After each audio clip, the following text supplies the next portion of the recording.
जैसा कि हम पॉलिटिकल साइंस के अंतर्गत प्लेटो को समझ रहे थे कि जो प्लेटो ने अपनी एक शासन व्यवस्था के अंतर्गत जो पद्धति दी या सिद्धांत दिया वो दिया था आदर्शवाद, यानी कि एक आदर्श राज्य के अंतर्गत जो व्यवस्था होगी वो व्यवस्था संचालन करने के लिए मूल व्यक्ति होगा वो विवेकपूर्ण युक्त एवं दार्शनिक व्यक्ति बताया गया था। तो उन्होंने ये दार्शनिक व्यक्ति के लिए पूर्ण रूप से पूरा एक शिक्षा दी, राइट। वो शिक्षा के अंतर्गत कई सारे आयामों में अलग अलग शिक्षा को विभाजित किया, ये सब कुछ हमने आपको बता दिया था। एक सामाजिक व्यवस्था की भी उन्होंने जो बात की थी कि समाज जो रहेगा वो एक पूर्ण रूप से सहयोग में रहेगा और वो पूरा एक परिवार के रूप में रहेगा, यानी कि परिवार ही क्या है, एक राज्य है। तो ये भी मैंने आपको कल बताया था। जो आज का हमारा लेक्चर रहेगा ये प्लेटो से संबंधित आंगिक व्यवस्था रहेगा। तो जैसे कि जो समाज की बात उन्होंने बोली थी कि समाज जो रहेगा एक्चुअली में ये जो समाज है वो एक परिवार के रूप में रहेगा और परिवार कोई विभाजित अलग से परिवार नहीं रहेगा, राइट। अलग से किसी का कोई परिवार नहीं रहेगा। ये जो परिवार है ये एक राज्य विशेष का परिवार है और राज्य ही पूरा एक परिवार रहेगा। इसमें जो भी मतलब संपत्ति है, ठीक, इसमें संपत्ति है, ठीक, जो धरोहर है ये धरोहर किसी एक व्यक्ति विशेष की न होकर सामूहिक रूप से मतलब एक राज्य की रहेगी, राइट। और ये राज्य क्या करेगा, दार्शनिक रूप से जो व्यक्ति नियुक्त होगा, दार्शनिक से रूप से जो व्यक्ति नियुक्त होगा, विवेक से युक्त जो व्यक्ति नियुक्त होगा वो क्या करेगा, इस संपत्ति का पूरा संचालन करेगा। लेकिन ठीक है, लेकिन उसकी कोई अपनी निजी संपत्ति नहीं होगी, यानी कि निजी संपत्ति पे उन्होंने प्राथमिकता नहीं, निजी संपत्ति को निकालने का ही बात किया। और यही बात सुकरात में भी देखने को मिलती है। उन्होंने भी संपत्ति को मतलब कि क्षरण करने की बात की, यानी कि संपत्ति को मतलब अपने पास निजी संपत्ति न रखने की बात उन्होंने भी बोली थी।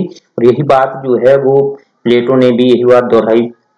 बात ये आती है कि दार्शनिक राजा के पास जो प्राथमिकताएं होनी चाहिए वो तो विवेक युक्त होना चाहिए, ठीक है, ज्ञान से युक्त होना चाहिए, गुफा से बाहर होना चाहिए। ये सभी जो एक दार्शनिक व्यक्ति के अंतर्गत है तो निश्चित है कि वो राजा बन जाएगा, वो 100% उस देश की या उस राज्य की व्यवस्था को संचालित करने में सक्षम होगा। अब बात ये आती है कि क्या प्लेटो ने कोई उस प्रकार की व्यवस्था को माना था? अगर वहां पे पहले दास प्रथा ऑलरेडी मौजूद थी तो इन्होंने दास की प्रथा के बारे में कोई ऐसे प्रमाण या वस्तु मतलब दास प्रथा के बारे में कोई विशेष इन्होंने जानकारी नहीं दी कि दास कैसा होना चाहिए, क्या होना चाहिए। लेकिन वहां दास जो व्यवस्थाएं थी एक्चुअली वो कर्म के आधार पर वहां की दास की व्यवस्था थी, ठीक। तो वो साम्यवाद में व्यवस्था में देखने को मिल जाती है। लेकिन इन्होंने प्लेटो ने अलग से कोई दास व्यवस्था के बारे में कोई ऐसी प्रतिक्रिया या कोई ऐसा दस्तावेज नहीं दिया है ताकि वहां से हम पूर्ण रूप से जानकारी उपलब्ध कर सकें कि इन्होंने उसके बारे में क्या अपनी कठोरता रखी है, क्या विचार रखे हैं, तो इन्होंने नहीं दिए हैं। हालांकि जो समाज था इस समाज में जो विद्वान जैसे कुर्तियां में आप अगर लेते हो तो जैसे जात प्रथा है, दास प्रथा है, ओके, जैसे जात हो गई, दास हो गई, परंपराएं हो गई, इनको इन्होंने नकार दिया था। इन्होंने परंपराएं जैसी कोई प्रथाओं को इन्होंने नहीं माना, जात दास प्रथाओं को नहीं माना। इन्होंने एक ही राज्य के भीतर सभी को समान अवस्था के रूप में नियुक्त किया।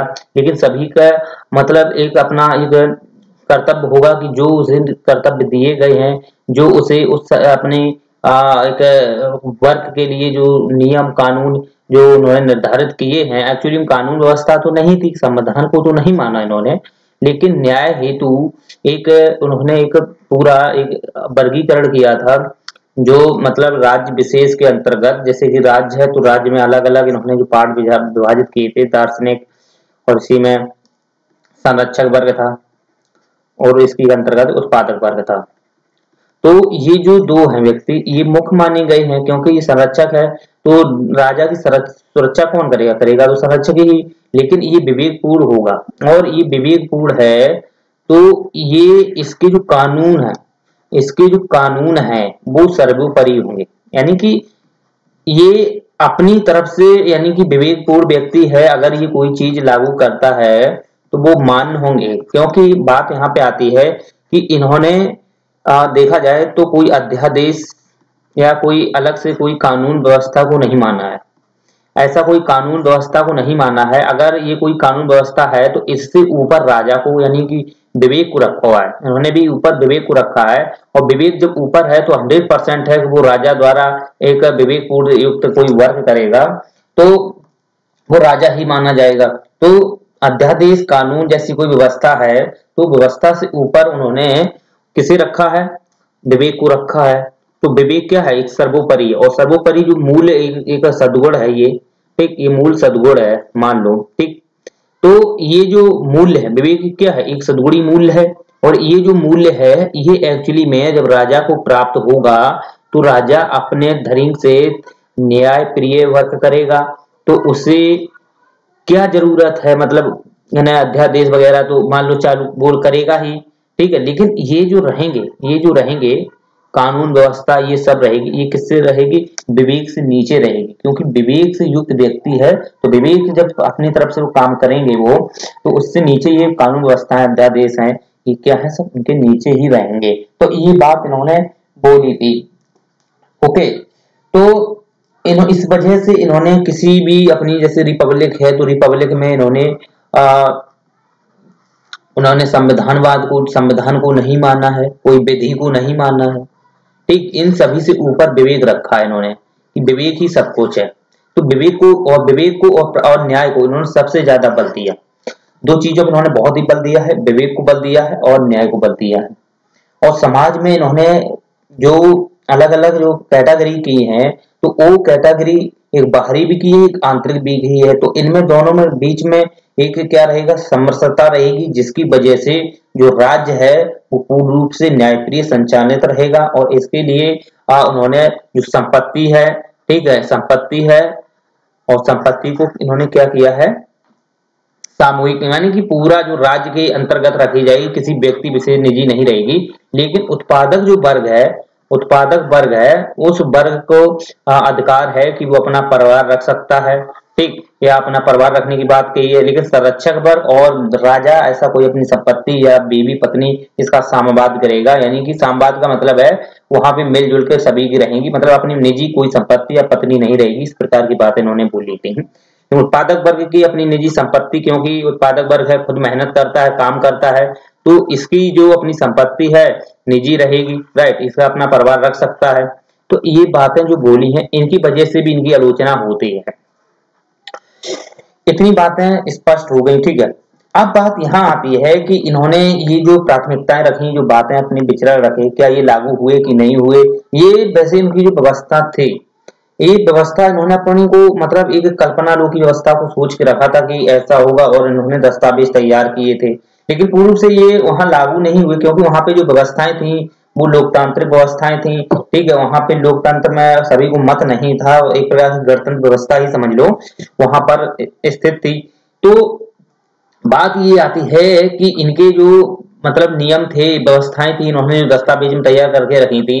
तो इनको संचालन करने के लिए जब वहां पे जो राजा था, ओके, जो वहां पे मतलब डोमिशियन, आपने नाम सुना हो, डोमोनिशियन, ठीक, जब उनको पता चला तो कि मतलब प्लेटो ने अपने दार्शनिक में जो व्यवस्थाएं दी हैं वो लागू होंगी, यानी कि लागू करनी होगी।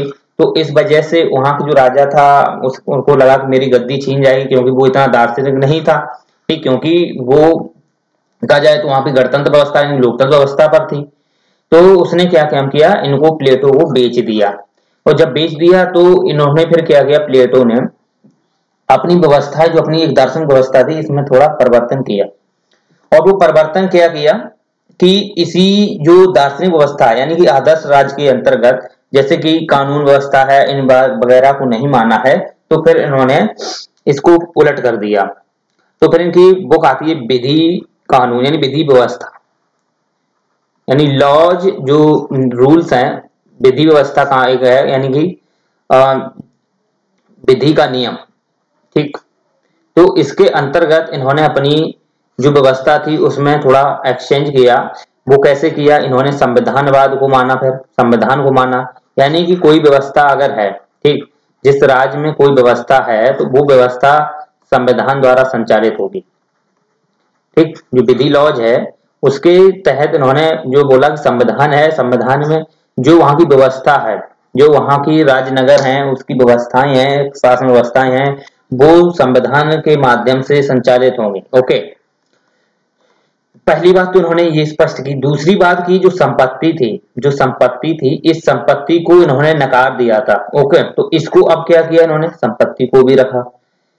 ये अंतर जब डेप्रिसिएट करने को आएगा, डिफरेंस मतलब कि किस पर समानता करने को आएगी, कि जो रिपब्लिक में था, ठीक, रिपब्लिक में एक्चुअली में क्या था, तो रिपब्लिक में थोड़ा आप लिख लो, जो रिपब्लिक था उसमें दार्शनिक राजा की बात बोली थी, ठीक, दार्शनिक राजा होगा, आदर्श राज्य होगा,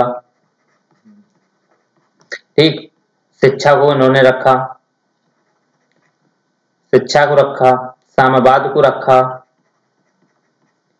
ठीक, ये रिपब्लिक में इन्होंने रखी है, आदर्श राजा, शिक्षा, साम्यवाद और जो वर्गीकरण उन्होंने किया है, जो वर्गीकरण किया है आंतरिक एवं बाहरी, बाहरी एवं आंतरिक, ठीक, इन्होंने ये चीजें जो है ना, इनकी अपनी एक थिंकिंग थी, विचार थे, इसके अंतर्गत उन्होंने ये रिपब्लिक में रखे थे पहले।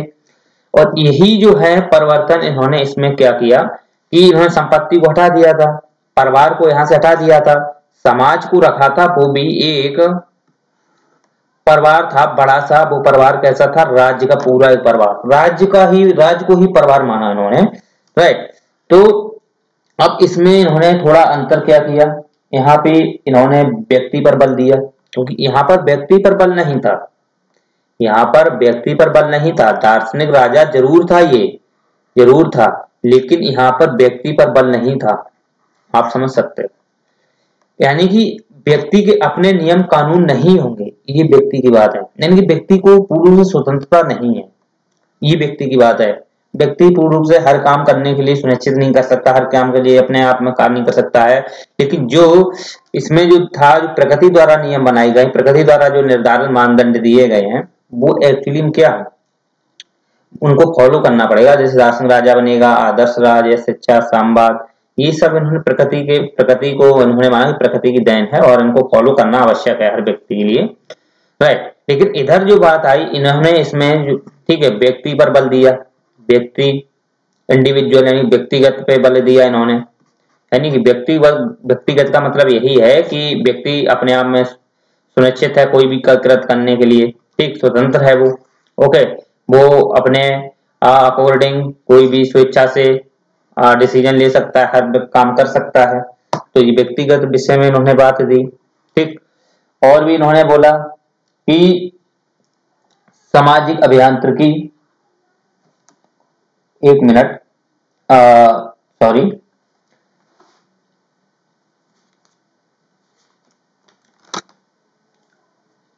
हाँ, एक्चुअली में इन्होंने व्यक्ति पे बल नहीं दिया था, व्यक्ति पे बल दिया था उन्होंने, उनका नाम था कार्ल पॉपर, हम अभी उनसे क्लियर करा देंगे। कार्ल पॉपर जो थे, उन्होंने व्यक्ति पे बल दिया था, ये उदारवादी थे। हम अभी थोड़ा एक मिनट केवल वेट कर लो, फिर बताते हैं। देखो, संपत्ति पे उन्होंने दिया, संविधान पे दिया, ओके, फिर उन्होंने परिवार को भी माना, यहाँ पे इन्होंने परिवार को भी माना। परिवार यहाँ पर एक पूरा राज्य ही परिवार था, लेकिन यहाँ पर परिवार अपना परिवार, यानी कि एक व्यक्ति है, उसकी अपनी पत्नी है, ठीक, उसके अपने बच्चे हैं, तो ये परिवार है, तो ये परिवार इन्होंने माना।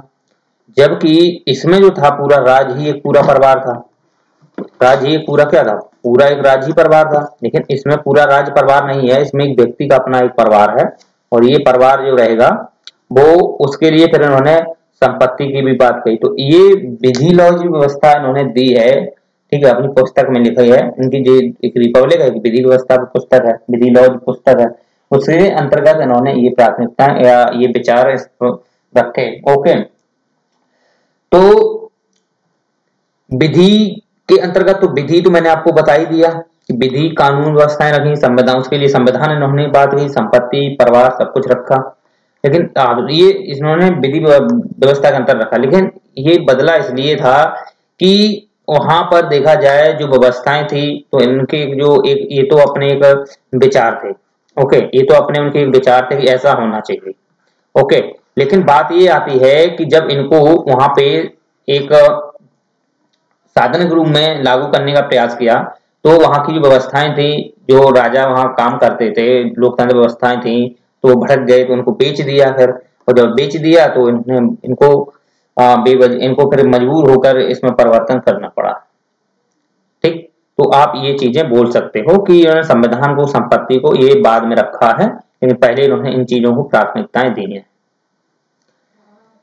तो अब इनकी हम बात करते हैं आलोचना की, कि इन्होंने आलोचनाएं जैसे कि, ठीक है, जो क्रिटिसाइज देख सकते हैं, आलोचनाएं जो हैं कौन कौन की आलोचनाएं की हैं।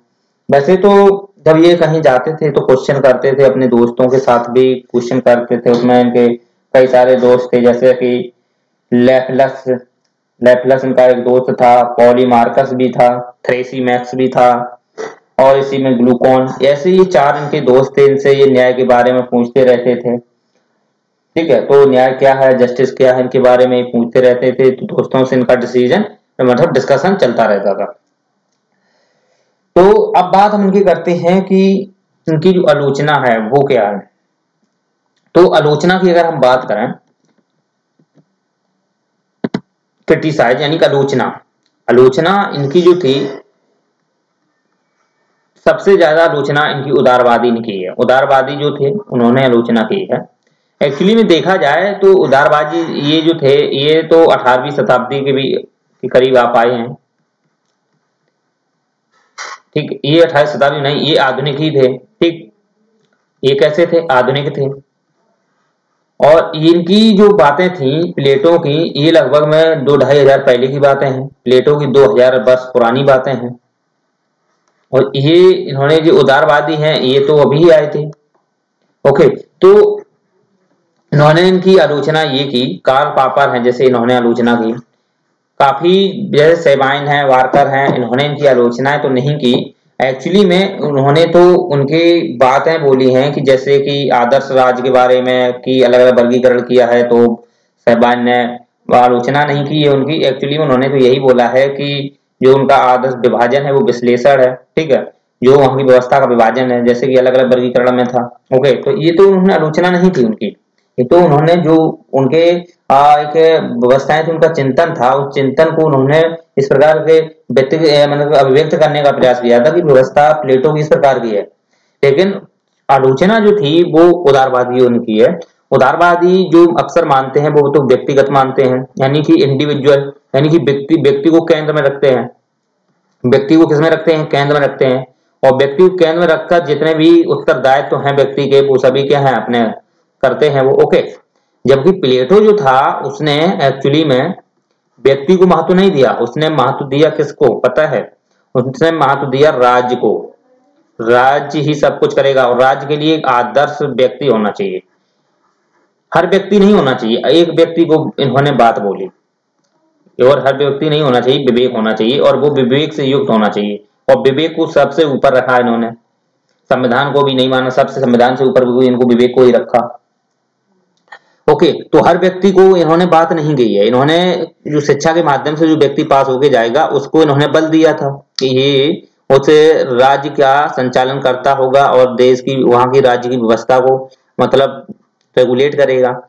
जबकि व्यक्ति की जो बात बोली है, हर व्यक्ति की, ये तो यहाँ पे एक व्यक्ति को ही केंद्र में रखा। व्यक्ति तो स्वतंत्र है, व्यक्ति क्या है यहाँ पे, स्वतंत्र है।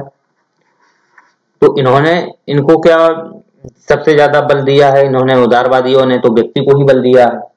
अब बात यहां आती है कि इसमें अभी हम थोड़ा और क्लियर करते हैं। तो कॉल पापर भी एक प्रकार से देखे जाए तो उदारवादी थे, तो इन्होंने व्यक्ति को पहले माना था। जबकि प्लेटो ने समाज राज्य को माना था। समाज राज्य यानी राज्य है तो उसमें जो पूरी व्यवस्था है वो समाज ही है, तो समाज ही पूरा एक परिवार है, तो परिवार क्या है, पूरा राज्य ही तो है। अलग अलग किसी का परिवार नहीं था, निजी परिवार किसी का नहीं था। हाँ, उत्पादक वर्ग रख सकते थे, लेकिन वो नियंत्रण किसके में रहेंगे, वो नियंत्रण तो राज्य के ही अंतर में रहेंगे ना। तो वो राज्य का संचालन करता तो दार्शनिक व्यक्ति है, वो दार्शनिक व्यक्ति है, वो विवेक युक्त है। ठीक, तो इन्होंने यही बोला है कि ये जो व्यक्ति है, और पॉपर ने कहा कि ये जो व्यक्ति है ये तो बर्थ जो देखे जाए 19वीं शताब्दी 18वीं शताब्दी के जो वे नहीं वो रहे हैं, मुसोलिनी हिटलर। ठीक, इस पे इन्होंने तुलना की है कार्ल पापर ने इनकी। क्यों, क्योंकि ये भी कहीं ना कहीं ये मानते थे, एक व्यक्ति को मानते थे, मतलब अपने को मानते थे, उसको अपने को राजा मानते थे, हर व्यवस्था को संचालन करना मानते थे। तो इन्होंने इनसे तुलना कर दी मुसोलिनी, हिटलर से। ओके, दूसरी बात आप देखोगे तो ये जो प्लेटो का जो दार्शनिक राजा होता था, ये निरंकुश बताया गया है कि दार्शनिक राजा था वो निरंकुश था, क्योंकि उसपे जब विधि, कानून, नियम सभी से वो ऊपर था। ठीक, क्योंकि वो विवेक विवेक को ऊपर रखा है, तो विवेक युक्त व्यक्ति को, व्यक्ति तो रहेगा तो व्यक्ति ही, क्योंकि विवेक से काम व्यक्ति ही करेगा, व्यक्ति ही ऊपर हुआ। तो जब व्यक्ति ऊपर हुआ तो उससे नीचे जितने विधि ना कानून सब नीचे रहेंगे, वो अपने मनमानी से काम करेगा। तो ये तो राजा निरंकुश हो गया। ओके, तो एक तो इन्होंने ये आलोचना की कि इनका राजा जो था वो निरंकुश था। अगर ये कोई कृत्य करता है, गलत कृत्य करता है, तो इसको नियंत्रण करने के लिए कोई ऐसी पद्धति या कोई ऐसे नियम कानून प्रणाली नहीं थी। ओके, विवेक से हर व्यक्ति कार्य कर सकता है, लेकिन जरूरी नहीं है कि विवेक से हमेशा वो न्याय ही कर दे। विवेक को सर्वोपरि रखा वो अच्छी बात है, लेकिन विवेक से व्यक्ति गलत काम भी कर देता है। तो अब जब उस पर अंकुश अंकुश लगा नहीं सकते, निरंकुशवादी है व्यक्ति, तो वो हालांकि आप समझ सकते हो कि राज व्यवस्था में किस प्रकार की व्यवस्थाएं संचालित हो सकती हैं। एक तो बात उन्होंने ये भी बोली थी। और अगर बात देखी जाए तो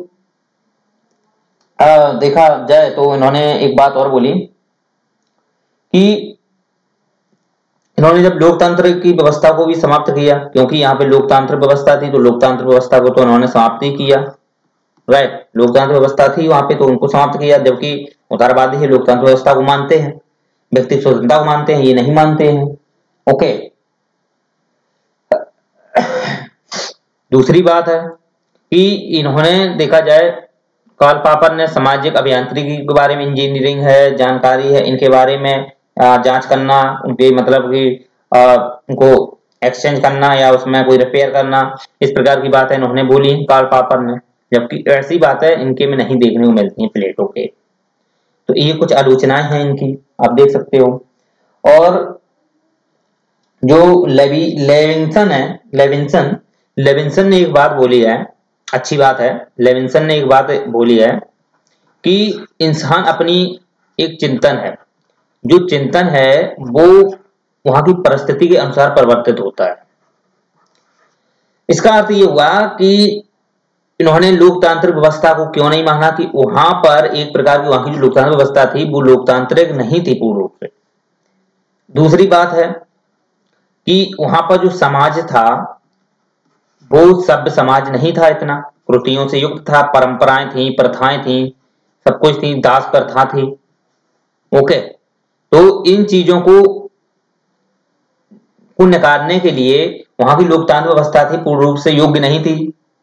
ठीक, तो इनको कहीं ना कहीं खत्म करने के लिए उन्होंने एक व्यक्ति प्रणाली को रखा था, एक व्यक्ति को रखा, आदर्श व्यक्ति की बात की, आदर्श राज्य की बात की, और एक आदर्श राज्य करने के लिए दार्शनिक व्यक्ति होना चाहिए। तो उन्होंने इस वजह से बात की। लेकिन यही बात उन्होंने बोली है, लेविंसन ने ये बात कही है कि इंसान परिस्थिति के अनुसार अपने चिंतन को अभिव्यक्त करता है, अपने मनन को, चिंतन को वहां पर व्यवस्थाओं को संचालन करने का प्रयास करता है। तो ये बात सही है कि उस समय वहां की व्यवस्था ही ऐसी थी कि निरंतर उसमें लोगों का हौस होता था, लोगों के साथ उनके एक अन्याय होता था, सामाजिक असमानता थी।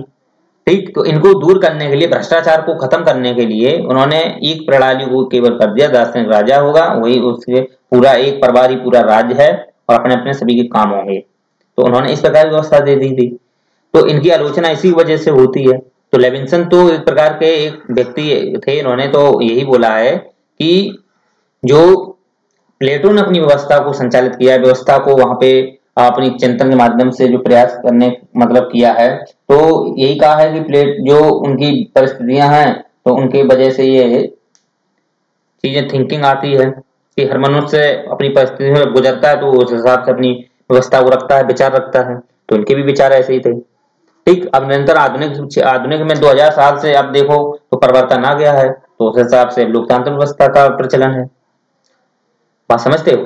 तो ये कारण है, कुछ आलोचनाएं हैं, इस प्रकार से समझ सकते हो। व्हाइट की आप आलोचनाएं देख सकते हो, जो व्हाइट हेड रहे हैं।